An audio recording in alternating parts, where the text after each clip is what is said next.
പുതിയൊരു വീഡിയോയിലേക്ക് എല്ലാവർക്കും സ്വാഗതം. എല്ലാവരും സുഖമായിട്ടിരിക്കുകയെന്ന് വിചാരിക്കുന്നു. അപ്പോൾ നമ്മൾ കഴിഞ്ഞ വീഡിയോയിൽ ഇട്ടിട്ടില്ലേ ഇനി ഒരു ന്യൂ ഇയർ ചലഞ്ച്, കുടുക്ക ന്യൂ ഇയർ ചലഞ്ച്. അപ്പോൾ അതിൻ്റെ ഫസ്റ്റ് ഡേ ആണ് കേട്ടോ അത്. അപ്പോൾ ഇന്ന് തിങ്കളാഴ്ചയാണ്. തിങ്കളാഴ്ച രാവിലെയാണ് കേട്ടോ ഈ ഒരു ഭാഗം ഞാൻ ഷൂട്ട് ചെയ്യുന്നത്. അപ്പോൾ ഫസ്റ്റ് തന്നെ ഞാൻ 200 രൂപയാണ് കേട്ടോ അതിലേക്ക് ഇടുന്നത്. 100 ഇടുക, 500 ഇടുക, 50 ഇടുക, എത്രയാണോ നിങ്ങളെ കഴിവിനനുസരിച്ചിട്ട് ഇടുക കേട്ടോ. അപ്പോൾ ഒരുപാട് ആളുകൾ, എനിക്ക് ഭയങ്കര സന്തോഷമായിട്ട് ആ ഒരു വീഡിയോൻ്റെ കമൻറ്റ് കണ്ടപ്പോൾ. കാരണം എല്ലാവരും നമ്മളെ കൂടെ കൂടി നമ്മൾക്ക് നല്ലൊരു സപ്പോർട്ട്. എല്ലാവരും നമ്മളൊരു കാര്യം പറഞ്ഞപ്പോൾ അതിന് യോജിക്കുന്നവർ ഇഷ്ടംപോലെ ഉണ്ട്. ഒരാൾ പോലും പറ്റൂല എന്ന് പറഞ്ഞിട്ടില്ല. ഒരുപാടല്ല, കുറച്ച് ആളുകളുടെ ഒരു പ്രയാസം ഞാൻ അതിൽ കമൻറ്റിൽ കണ്ട്. പൈസ കിട്ടാത്തവരും പിന്നെ പെപ്സിക്കുപ്പി വരെ ഈ ഒരു കാശിക്കുടുക്ക ആക്കിയിട്ട് പൈസ കോഴീനെ വിറ്റിട്ട് വരെ അതിൽ ഇടുന്നവരുണ്ട്.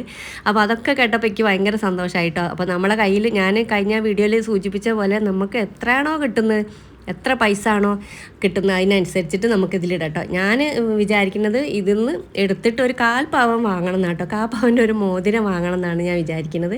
അപ്പോൾ നിങ്ങൾക്ക് ഓരോരുത്തർക്കും ഓരോ ലക്ഷ്യം വെച്ചിട്ട് നമുക്ക് ഈ ഒരു കുടുക്ക നിറയ്ക്കാം കേട്ടോ. കുറേ എനിക്ക് തോന്നുന്നൊരു 100-ൽ കൂടുതൽ ആളുകൾ സപ്പോർട്ട് ചെയ്തിരിക്കണ്. അപ്പോൾ എല്ലാവരും തുടങ്ങിക്കോട്ടോ. അപ്പോൾ അടുത്ത ന്യൂ ഇയർ ആകുമ്പോൾ നമുക്കിത് പൊട്ടിക്കുക, അല്ലെങ്കിൽ അന്ന് നമുക്ക് എന്തെങ്കിലും തീരുമാനം മാറ്റണമെങ്കിൽ കുറച്ചും കൂടി കഴിഞ്ഞിട്ട് പൊട്ടിക്കാമെന്നാണെങ്കിൽ നമുക്ക് അങ്ങനെയും ചെയ്യാം കേട്ടോ. എല്ലാവരും അഭിപ്രായ പ്രകാരം നമുക്ക് എന്താ വെച്ചാൽ ചെയ്യാം. അപ്പോൾ ഇതിൽ കുറേ ആൾക്കാർ ഓരോ കാര്യങ്ങൾ ചോദിച്ചിട്ടുണ്ട്. ഇനി കുറേ അല്ല, കുറച്ച് ആൾക്കാർ. അപ്പോൾ അതിൻ്റെ ഒരു മറുപടിയും കൂടി ഇതിൽ പറയുന്നുണ്ട്. ഈ ഒരു ഫ്ലവർ ജേഴ്സി ലില്ലി ആണെന്ന് കഴിഞ്ഞ വീഡിയോയിലാണ് കമൻറ്റിൽ കൂടിയാണ് എനിക്ക് മനസ്സിലായത് ഇതിൻ്റെ പേര്. ഇത് ഞാൻ കുറേ വർഷം മുമ്പ്, എനിക്ക് തോന്നുന്നു 10-15 വർഷം മുമ്പ് എൻ്റെ വലിയ മാമൻ്റെ വീട്ടിൽ പോയിട്ട് കൊണ്ടുപോകുന്നതാണ് കേട്ടോ. അപ്പോൾ അന്ന് മുതൽ ഇതിന്ന് കുറേ ആളുകൾ കൊണ്ടുപോയി. ഓരോരുത്തൊക്കെ ഉണ്ടോ അള്ളാഹു ആലം. പക്ഷേ ഇതിനൊരു പ്രത്യേക പരിചരണങ്ങളൊന്നുമില്ല കേട്ടോ. സാധാരണ കുഴിച്ചിടും, ഞാൻ അങ്ങോട്ട് പോരും, അങ്ങനെ ഉണ്ടാവൽ. പിന്നെ ഞാനിപ്പോൾ ഇന്ന് ഇഡ്ഡലി മാവാണ് കേട്ടോ റെഡിയാക്കി എടുക്കുന്ന ഭാഗം കാണിക്കുന്നത്. അപ്പോൾ ഈ ഒരു പാത്രത്തിൻ്റെത് കാണിക്കാൻ വേണ്ടിയിട്ടും കൂടിയാണ്. ഈ പാത്രത്തിൻ്റെ എല്ലാ വീഡിയോയിലും ആൾക്കാർ ചോദിക്കാറുണ്ട് കേട്ടോ. പിന്നെ ഇഡ്ഡലി മാവ് റെഡിയാക്കുമ്പോൾ നമ്മൾ സാധാരണ അരിയും ചോറുമൊക്കെ അരച്ചെടുത്തല്ലോ, ഒരു ചെറിയ തരി പോലെ വേണം. പിന്നെ കൈ വെച്ചിട്ട് നല്ലോണം ഒന്ന് മിക്സ് ചെയ്യേണ്ട. എനിക്ക് തോന്നുന്നു 5-6 മിനിറ്റെങ്കിലും ഇങ്ങനെ കൈ വെച്ച് മിക്സ് ചെയ്യണം. നല്ലോണം കൈ സോപ്പിട്ട് കഴുകിയതിന് ശേഷം മാത്രമേ ഇതിൽ കൈ ഇടാവൂ കേട്ടോ. അങ്ങനെ എടുത്ത് വെക്കുകയാണെങ്കിൽ നല്ല പെർഫെക്റ്റ് ആയിട്ടുള്ള ഇഡ്ഡലി കിട്ടും. പിന്നെ ബാക്കിയുള്ളത് ഞാൻ പറഞ്ഞു തരാം കേട്ടോ. പിന്നെ ഈ ഒരു ഐക്യൻ്റെ പാത്രമാണ് കേട്ടോ. അത് ഒരു എന്താ പറയുക, സ്റ്റോറേജ് കണ്ടെയ്നർ എന്നൊക്കെ പറയും. പിന്നെ ഞാൻ തലേന്ന് ഉണ്ടാക്കിയില്ലേനോ ഈ ഓട്ടടൻ്റെ മാവ് ബാക്കിയാണ്. അപ്പോൾ വൈകുന്നേരം വാവ വന്നപ്പോൾ എനിക്ക് ചുട്ട് കൊടുക്കുകയാണ്. വൈകുന്നേരം ആയാലും നമ്മൾ രാവിലെ ചുട്ട പോലെ തന്നെ ആ ഒരു ആരെടുക്കും കേട്ടോ. ആ ഒരു ഓട്ടോട്ടല്ലേ അതെടുക്കും, ആ ഒരു ഓട്ടടക്ക്. ഇത് ഈ ഒരു പാത്രം ഉണ്ടല്ലോ 4 എണ്ണം വരുന്നതാണ്. ഈ ഒരു കളറാണ് കേട്ടോ. അപ്പോൾ ഏറ്റവും യൂസ് എനിക്ക് ഭയങ്കര യൂസ് വലുതാണ്. അധികവും ഞാൻ ഈ മാവ് അരച്ച് വെക്കാനാണ് കേട്ടോ എടുക്കൽ. പിന്നെ ചെറുതിന് ഓരോ ആവശ്യം, മീൻ എടുത്തേക്കാനും ഇറച്ചി എടുത്തേക്കാനും എല്ലാത്തിനും ഞാൻ യൂസ് ചെയ്യലുണ്ട്. നല്ല പാത്രം, നല്ല എയർ ടൈറ്റ് ആണ് കേട്ടോ. അപ്പോൾ ഒരാൾ വാങ്ങിയിട്ട് ഞാൻ എൻ്റെ ടാഗ് ചെയ്ത് വാങ്ങിയല്ല കേട്ടോ, വേറെ ഏതോ സൈറ്റിൽ നിന്ന് വാങ്ങിയാണ്. പക്ഷേ എയർ ടൈറ്റ് അല്ല എന്ന് പറഞ്ഞിട്ടുണ്ട്. പക്ഷേ എനിക്കൊരു കുഴപ്പമില്ല കേട്ടോ. 1 വർഷമായില്ല ഞാൻ ഉപയോഗിക്കുന്നത്. 1 വർഷമായോ അതിൽ കൂടുതലാക്കണമെന്ന് അറിയില്ല. പിന്നെ ഈ ഒരു മഞ്ഞ പാത്രത്തിൽ അതിന് മോള കോയമ്പും പിന്നെ അതേപോലെ മഞ്ഞളെണ്ണല്ലേ അതൊക്കെ ഇട്ടിട്ട് ആ കുളിപ്പിക്കാൻ വരുന്ന ചേച്ചി എടുത്ത് വെച്ചിട്ടുള്ളത്. എനിക്ക് തോന്നുന്നു 10-15 ദിവസത്തോളം ആ ഒരു പാത്രം അതിന് തന്നെയാണ് യൂസ് ചെയ്തത്. പക്ഷേ ഒരു കറ പിടിക്കുകയോ ഒന്നും ചെയ്തില്ല കേട്ടോ. പിന്നെ ഉപയോഗിച്ച് അതിൻ്റെ ആ ഒരു മൂടി ഭാഗം ഉണ്ടല്ലോ, അതിൻ്റെ ആ ഭാഗം ഒരു ഇത്തിരി കളർ ഫെയ്ഡാക്കിയിരുന്നല്ലാതെ വേറൊരു കുഴപ്പവും ഇതിനില്ല. നിങ്ങൾ അധിക വീഡിയോയിലും കണ്ടിട്ടുണ്ടാവും. വീഡിയോ എടുക്കാതെ ഞാനിത് യൂസ് ചെയ്യലുണ്ട്. അപ്പോൾ എന്തായാലും നിങ്ങൾക്ക് വാങ്ങണമെന്ന് ആഗ്രഹം ഉണ്ടെങ്കിൽ ധൈര്യമായിട്ട് വാങ്ങിക്കോളൂ കേട്ടോ. ഞാനിത് ഈ വീഡിയോയിൽ ടാഗ് ചെയ്യുക. മേലെ ഇങ്ങനെ ആ ഒരു ടാഗിൻ്റെ ഒരു ഇങ്ങനെ വരും ചിഹ്നം ഈ പാത്രത്തിൻ്റെ. അതിൽ നിങ്ങൾ പ്രസ് ചെയ്താൽ നേരെ സൈറ്റിലേക്കാണ് പോകുക. ഐക്യൻ്റെ സൈറ്റിൽ തന്നെയാണ് കേട്ടോ ഇത് കിട്ടുക. അവരുടെ പ്രൊഡക്റ്റാണിത്. പിന്നെ ഇഡ്ഡലി ഇഡ്ഡലി ഞാൻ നേരത്തെ പറഞ്ഞ പോലെ നല്ല പെർഫെക്റ്റ് ആയിട്ട് കിട്ടണമെങ്കിൽ ഒന്ന് ചൂടാറിയതിന് ശേഷം മാത്രം ഇഡ്ഡലി തട്ടുന്ന് വേറെടുക്കുക. കണ്ടില്ല, ഒറ്റ സ്പൂൺ കൊണ്ട് ഇങ്ങനെ ഇതാക്കുമ്പോൾ തന്നെ വരും. നല്ല സോഫ്റ്റുമാണ്, നല്ല ഇഡ്ഡലിയാണ് കേട്ടോ. ഇവിടെ എല്ലാവർക്കും ഇഡ്ഡലി സാമ്പാർ ഫേവറേറ്റ് ആണ്. പിന്നെ ഈ ഒരു വീഡിയോ ഞാൻ കുഞ്ഞിഡ്ഡലിൻ്റെ സാമ്പാർ ഇഡ്ഡലി എന്നിട്ടുള്ളൊരു റെസിപ്പി ഞാൻ ഷോർട്ടായിട്ട് ഇടുന്നുണ്ട് കേട്ടോ. ഒന്ന് കണ്ടു നോക്കണ്ടി, ഒന്ന് ഉണ്ടാക്കി നോക്കണ്ടി. പിന്നെ ഈ ചൂടാറിയിട്ടില്ലെങ്കിൽ കുറച്ച് വെള്ളം കുടഞ്ഞു കൊടുത്താലും മതി കേട്ടോ. വെള്ളം കുടഞ്ഞു കൊടുത്തിട്ട് കുറേ സമയം നമുക്ക് രാവിലെ ഒന്നും കാത്തിക്കാൻ കഴിയില്ലല്ലോ. പിന്നെ വേറൊരു ടിപ്പ് എന്താ വെച്ചാൽ പെട്ടെന്ന് ഇത് ഇളകി കിട്ടാനും നല്ല ഇതും ആവാൻ വേണ്ടിയിട്ട് ഇഡ്ഡലി തട്ട് നല്ലോണം ഇഡ്ഡലി ചെമ്പിൽ വെച്ച് നല്ലോണം ചൂടായതിന് ശേഷം മാത്രം മാവ് ഒഴിക്കുക. ആദ്യം നമ്മൾ ഇഡ്ഡലി തട്ടിൽ എണ്ണ പുരട്ടിയിട്ട് ഈ ഇഡ്ഡലി ചെമ്പിൽ വെച്ചൊന്ന് നല്ലോണം ഒന്ന് ചൂടായതിന് ശേഷം മാവ് ഒഴിക്കുക കേട്ടോ. പിന്നെ ഈ ഒരു സാമ്പാറിൻ്റെ റെസിപ്പിയും ആ ഒരു റീൽസിലുണ്ട് കേട്ടോ, എന്തായാലും ഒന്ന് കണ്ടു നോക്കണ്ടി. ഞാൻ മുമ്പത്തെ ഒരു കുറേ കഷ്ണങ്ങളൊന്നും ഇല്ലാത്തൊരു നല്ലൊരു അടിപൊളി സാമ്പാറാട്ടോ ഇഡ്ഡലിക്കൊക്കെ പറ്റിയിട്ടുള്ള. പിന്നെ അതൊരു എനിക്ക് തോന്നുന്നു ഒരു 5-6 മാസം മുമ്പാണെന്ന് തോന്നുന്നുണ്ട്, 6 മാസം 7 മാസം അങ്ങനെ എന്തോ ആയി.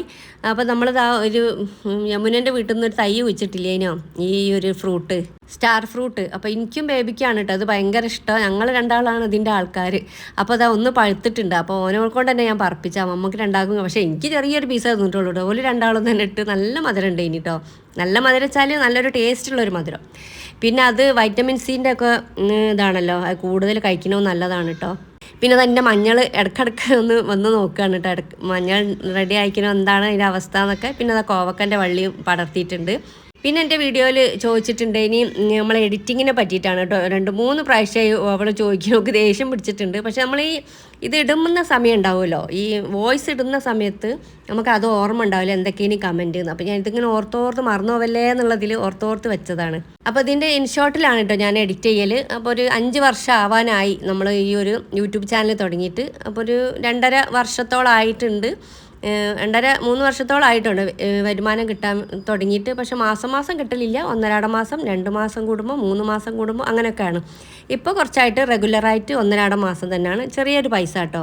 അപ്പോൾ ഒരുപാട് ആളുകൾ പറയുന്ന പോലെ കണ്ടമാനം പൈസ ഒക്കെ കിട്ടുന്നൊരു മേഖല തന്നെയാണ് യൂട്യൂബ്. പക്ഷെ നമുക്ക് അത്ര ഒന്നും കിട്ടലില്ല, നമുക്കത് നമ്മളെ ആവശ്യത്തിന് എത്രയാണോ അത് മതി. അതെങ്കിലും കിട്ടുന്നുണ്ടല്ലോ, അൽഹംദുലില്ലാ, അത്ര മതി. പിന്നെ അതാ വീഡിയോയിൽ അടുത്ത ഒരു വീഡിയോ നമ്മൾ ഈ ഒരു വെജിറ്റബിൾസ് സ്റ്റോർ ചെയ്യുന്നതും അങ്ങനത്തെ ഒക്കെ ആണ് കേട്ടോ. അതെന്തായാലും ഒന്ന് കണ്ടു നോക്കണേ.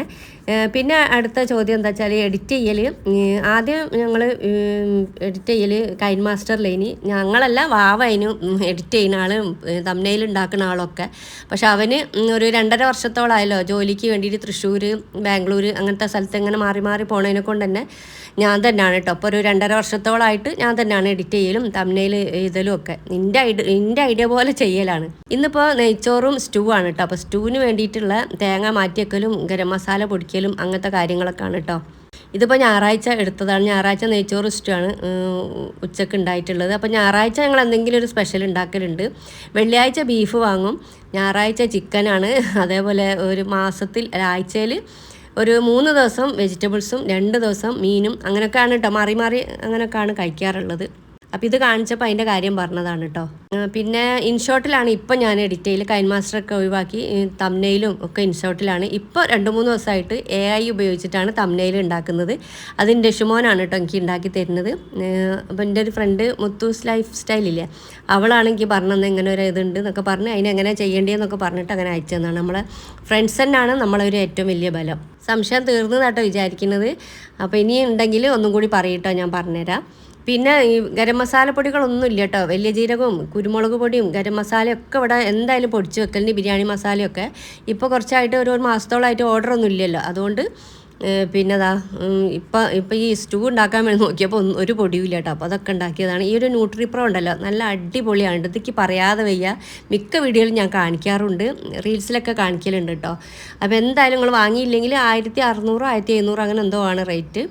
അപ്പോൾ വാങ്ങിക്കൊണ്ടിട്ടോ, ധൈര്യമായിട്ട് വാങ്ങിക്കൊണ്ട്, നല്ല യൂസാണ്. ഇന്നിപ്പോൾ ഞായറാഴ്ച തന്നെയാണ് കേട്ടോ ഈ ഒരു വീഡിയോയിൽ 3/4 ഭാഗവും ഞാൻ എടുത്തിട്ടുള്ളത്. അപ്പോൾ കുറേ തിരുമ്പാനുണ്ടെങ്കിൽ നല്ല വെയിലും ഉണ്ടെങ്കിൽ കേട്ടോ.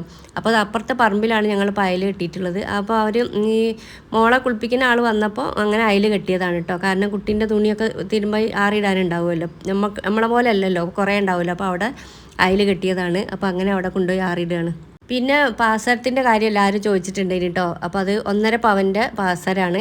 എൻ്റെ കയ്യിൽ ഒരു വള ഉണ്ടായിരുന്നല്ലോ, അത് വളഞ്ഞ് എന്തോ നാശമായിട്ടുണ്ടായിന്. അപ്പോൾ ഒരു പ്രാവശ്യം ഞാൻ കൊണ്ടുപോയിട്ട് ഒന്ന് നൂർത്തിച്ചാണ്.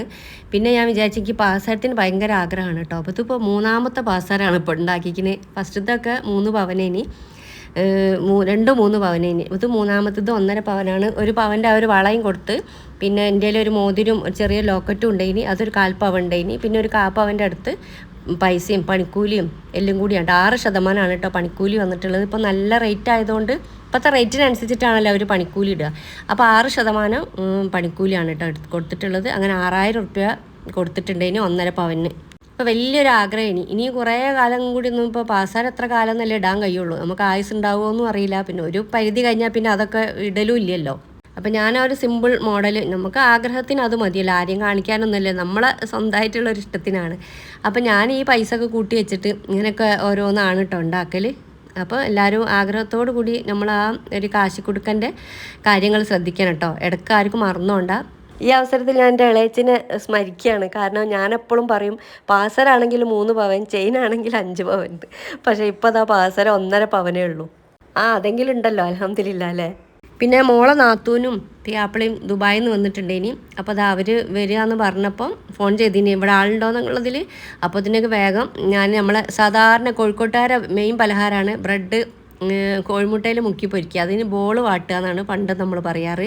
പഴം വാട്ടിൽ മുട്ട മറിച്ചത്, അതൊക്കെയാണ് നമ്മളെ കോഴിക്കോട്ടുകാരെ സ്ഥിരം പലഹാരങ്ങൾ. ആരെങ്കിലും വന്നാൽ നമ്മൾ കടയിൽ പോയി ബേക്കറി ഒന്നും വാങ്ങാറില്ല, ഹോട്ടലിൽ പോയിട്ട് അതും വാങ്ങാറില്ല കേട്ടോ. ഇതൊക്കെയാണ് ഉണ്ടാക്കൽ. അപ്പോൾ ഏതായാലും ബ്രെഡും കോഴിമുട്ടയും പാലും എല്ലാം ഉണ്ട്. അപ്പോൾ ഞാൻ ഒരു ഐറ്റം അത് ഉണ്ടാക്കാൻ വിചാരിച്ച്. പിന്നെ കുറച്ച് പലഹാരങ്ങളും അതിൻ്റെ കൂടെ ഞങ്ങൾ വാങ്ങിയിട്ടോ. അപ്പോൾ ഉണ്ടാക്കാനുള്ള സമയമില്ല. ഒരു വൈക്കലോടെ എത്തിയപ്പോഴാണ് വിളിച്ചത്. കുറേ ദിവസമായി വരും എന്ന് പറഞ്ഞ് കാത്തിക്കുന്നു. ദുബായിൽ നിന്ന് വന്ന് കുറച്ച് ദിവസം റെസ്റ്റും കാര്യങ്ങളും. പിന്നെ പിയാപ്പിള കളി കാണുന്നതിനെ കൊണ്ട് രാത്രി ഫുള്ള് കളി കാണും, പകൽ കുറേ ഉറങ്ങും. അപ്പോൾ വരാൻ മടിയാവും, അങ്ങനെയൊക്കെയാണ് പറഞ്ഞത്. അപ്പോൾ അവർ വന്നു പോയി. അപ്പോൾ അതിൻ്റെ കൂടെ തന്നെ എൻ്റെ ആങ്ങളെയും മക്കളും ഒക്കെ വന്നിട്ടുണ്ടേനി. ഒക്കെ ഇഷ്ടംപോലെ ഡ്രസ്സായിട്ടാണ് പോന് കിട്ടുന്നത്. അപ്പോൾ പെങ്ങൾ വരുമ്പോൾ കുറേ സാധനങ്ങൾ കൊണ്ടുവന്നിട്ടുണ്ടേനി. ഒരുപാട് സാധനങ്ങൾ കളിക്കുന്നതും പിന്നെ ഡ്രസ്സുകളാണ് ഇഷ്ടംപോലെ. പിന്നെ അങ്ങനെ കുറേ ഐറ്റംസ്, മോക്ക് ബാഗ് അങ്ങനെയൊക്കെ. അത് അവളെ എല്ലാ പ്രാവശ്യം വരുമ്പോഴും മോക്ക് ബാഗ് ഉണ്ടാവും കേട്ടോ. നല്ല അടിപൊളി ബാഗും ആയിരിക്കും. നല്ല എന്താ പറയുക, ബ്രാൻഡഡ് ബാഗുമാണ് അവൾ വാങ്ങിക്കൊണ്ടുവരിക. അപ്പോൾ അത് ബ്രെഡ് പോക്കറ്റ് ആണെന്ന് തോന്നുന്നുണ്ട്. അതും പിന്നെ കട്ട്ലറ്റ്, ഓളെ വ്യാപ്പിൾക്ക് ഭയങ്കര ഇഷ്ടമാണ് കട്ട്ലറ്റ്. അപ്പോൾ കട്ട്ലറ്റും വാങ്ങി. അങ്ങനെ ഇന്നത്തെ ദിവസങ്ങളൊക്കെയാണ് കഴിഞ്ഞ് പോവുകയാണ് കേട്ടോ. അപ്പോൾ ഇത്രയേ ഉള്ളൂ. വീഡിയോ ഇഷ്ടപ്പെട്ടാൽ ലൈക്ക് ചെയ്യണം, ഒന്ന് ഹൈപ്പ് ചെയ്തിട്ട് കാണണം കേട്ടോ. Thanks for watching.